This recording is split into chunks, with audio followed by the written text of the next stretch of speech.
Mami, esto no es un juego, sigue la pesadilla. Esa vida no la quiero. Me llama Drago diciendo, coge los cuartos y enseguida ve marchando. De tantos años para salir cuesta trabajo. Yes, 2009 shaping up to be an incredible year for TNA. But first, let's take a look back at 2008 in review. And what an accomplishment this is for Kurt Angle to go into the backyard of New Japan Pro Wrestling and retain the IWGP title. I'm gonna take you top or I wanna kill you. You understand? Canadian Destroyer just creeps him. Oh my God, we got a new X Division champion.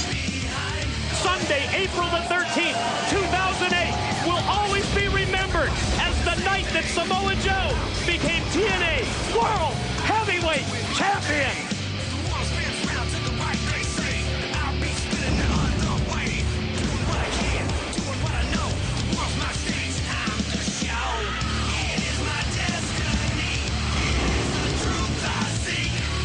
The era of Awesome Kong begins tonight. You've got to be kidding me! Biggest upset in TNA history.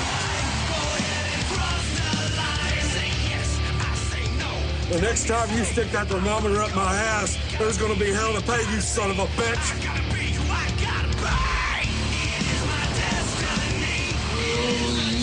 Marry me. Oh, yeah! Well, the man that you're gonna marry tonight is not Jay, it should be me. What the hell did we just see? The minister just pronounced AJ Styles and Karen Angle as man and wife from the world-famous Hard Rock in Las Vegas. TNA is live in HD. Suicide comes alive at Final Resolution.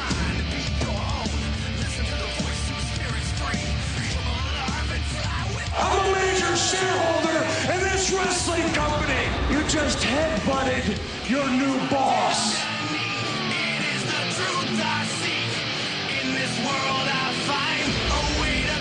You don't want no part of this pain that I've been wearing for the last 2 years. Fueled by 2 years of pain, Jeff Jarrett is able to defeat Kurt Angle. Why is Sting doing this?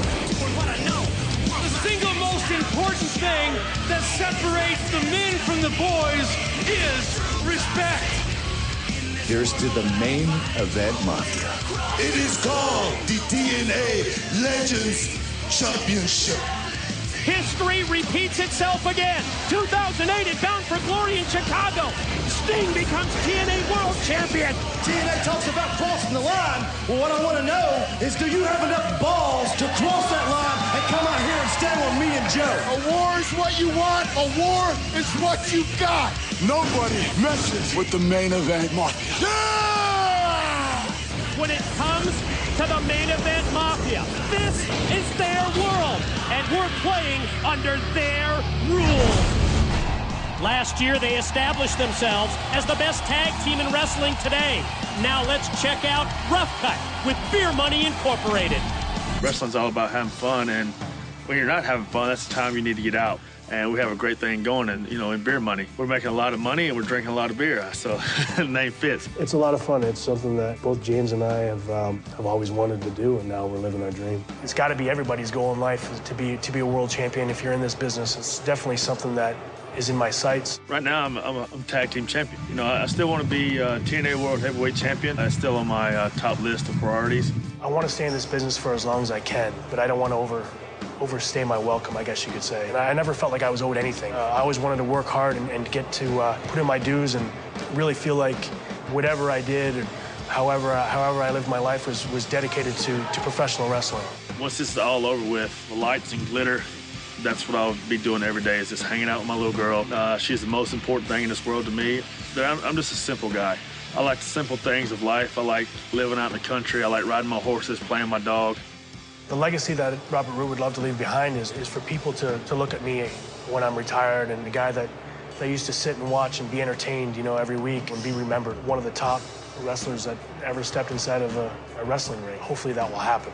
You know, after it's all over with, after I get done wrestling my last match and people hear the name Cowboy James Storm, I like for them to think, you know what, that guy, he wasn't that flashy. He didn't have a lot of fancy moves, but he's a tough SOB and he entertained the hell out of us. Sorry about your damn luck. Ladies and gentlemen, the next contest is scheduled for one fall. Introducing first, accompanied to the ring by Cowboy James Storm and Jacqueline. He is one half of the TNA World Tag Team Champions, Robert Roode. The run of success that they started in 2008 led to them becoming TNA World Tag Team Champions back in the month of August. The 5-month run for James Storm and Robert Roode continued last week here on Impact. They kicked off 2009, retaining the gold in the first title match of the year. Sunday at Genesis, they will face a very stiff test. They must defend against #1 challengers Abyss and Matt Morgan. Earlier we heard the monster is threatening to revert back to his old ways this Sunday to make things right with his tag team partner Matt Morgan. But first up, tonight here on Impact, it's one half of each team set to square off in singles competition.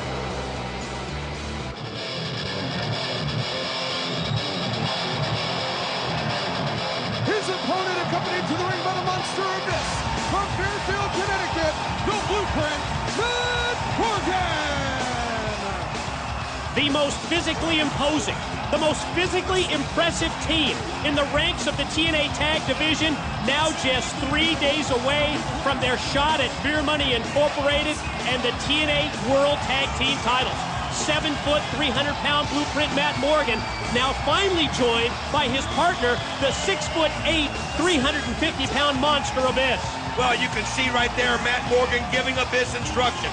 He's letting him know he's got it. He wants him to stand over there in the corner, and it's one of those situations where he's just not confident in Abyss right now. Abyss always seems to do something to screw him up, and he needs to get back on that right page, especially before this Sunday. And look at Robert Roode, doesn't waste any time, goes right after him. Do you think it's a case where Morgan is losing confidence in Abyss, or he's losing patience in his tag team partner? Well, that's a great point, Mike. I mean, it is. I mean, Abyss is one of those that we know that he's got that one-track mind, and when he messes up, you know, it can be devastating, and it was for Matt Morgan, and he's losing patience, and this is going to be one of the biggest nights of his life, this Sunday in Charlotte at Genesis. Thought it was interesting that Abyss told Lauren that he blames Beer Money for causing the friction, causing the problems with his tag team partner Matt Morgan, but when he talked about reverting to his old ways this Sunday at Genesis, he also said, don't mistake kindness for weakness. Well, I'll tell you, I think that, you know, one of the scariest things in professional wrestling is a destructive Abyss. I mean, we remember how Abyss was. I mean, this is somebody that will do anything possible to get a victory. I mean, he fears no pain and no man, and he needs to revert back to some of that, Mike. I mean, he needs to find some kind of a balance between the old Abyss and who he is now.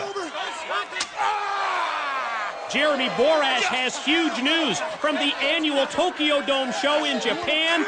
All the scoop on the event that was co-promoted by TNA and New Japan Pro Wrestling. They announced 40,000 fans in attendance at the January 4 show. JB has all the details at TNA Mobile. How about the sound of those shots from Matt Morgan to the chest of Robert Roode? And you could see Robert Roode was just walking away, and Abyss comes in, gives him a little bit of a meeting of the minds, and then slings Robert Roode back and lets Matt Morgan know that, hey, I got your back. Here's the chance for Morgan to finish off Roode, but wait a minute. Look at Jacqueline come in from behind while referee Rudy Charles was distracted up the entrance ramp. And poked him right in the eyes, and that was enough to allow Robert Roode to use that neck breaker and take control. And look at him just pounding on the head of the Blueprint. Rapid fire shots, one after the other, to the top of the head of the Blueprint, and then Roode drops the elbow repeatedly. Look at the third time with all that weight and power right on it. pin. Boy, Morgan powers out even before one. I'll tell you what, though, that's what makes Beer Money so successful. It's not just Robert Roode, it's Jacqueline as well. I mean, they are an incredible team. They are such opportunists. When they see an opening, they take it. If they need to turn things around in their favor, they'll do whatever it takes. Doesn't matter. They offer no apologies, and that's why they've held these belts for so long. Roode gonna go up to the middle rope, and when Morgan turns around, you see that Roode powers off the ropes, snaps his neck, and right